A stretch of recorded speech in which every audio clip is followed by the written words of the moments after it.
अस्सलामुअलैकुम। आज MS word का हमारा 19वां लेक्चर है और आज हम सीखेंगे सॉर्टिंग करना, टेक्स्ट को सॉर्टिंग करना।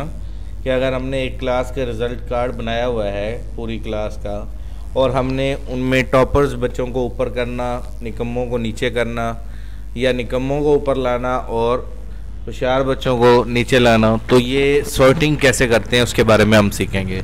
तो अपना जो मतलूबा नंबर्स हैं, जो आपकी क्लास की रेशोज़ बनी है, उसको सिलेक्ट करें। सिलेक्ट करने के बाद ये सॉर्टिंग का बटन है, इस पे जाएं और सॉर्ट, ये नंबर लगा हुआ है, असेंडिंग कर देंगे। ओके करेंगे तो ये देखें सारे 7 नंबर ऊपर आ गया, 12 ऊपर, 25 और ये सारे तरतीब से। इसी तरह इसको सिलेक्ट करें और डिसेंडिंग में जाएं तो टॉपर बच्चे ऊपर आ जाएंगे। ये देखें 96, 96 के बाद 88, 88 के बाद 69, ऐसे करके तमाम डिग्रेड बच्चे यानी कि कम नंबर्स वाले नीचे आते जाएंगे।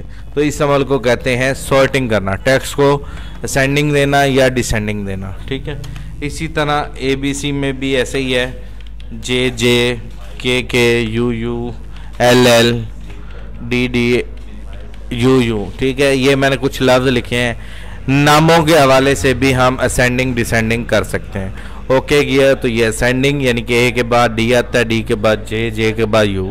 ठीक है, डिसेंडिंग के बटन में जाएंगे तो Z to A हो जाएगा, यानी कि U पहले आता है, फिर L आता है, फिर J आता है, फिर D आता है, फिर A आता है। तो इस अमल को कहते हैं असेंडिंग करना और डिसेंडिंग करना। उम्मीद करता हूँ आपको ये टॉपिक क्लियर हो गया होगा।